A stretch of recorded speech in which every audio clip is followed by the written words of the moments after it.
তো বন্ধুরা, আজকে আমি আবারও সেই জায়গায় এসেছি যেখানে আমি গতবার ল্যারিকে দেখেছিলাম। খুব ভয়ে ভয়ে এঁকেছি।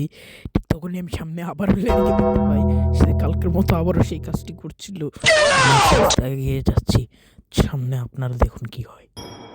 ভাই ভাই এই ভাই এই এনে এনে এনে, কি করছো তুমি এখানে? পাই আরে এই ভাই এই আরে এইদিকে তাকা না ভাই।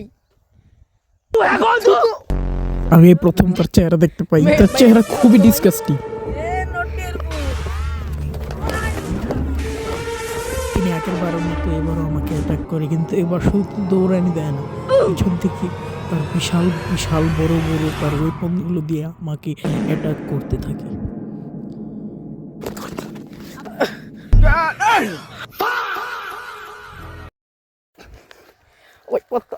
না না ভাই, আমি কোনো মতে সেখান থেকে কোনো রকমে পালিয়ে আসতে সক্ষম হই এবং আমি শপথ করি আর কোনোদিন ওই জায়গায় যাব না।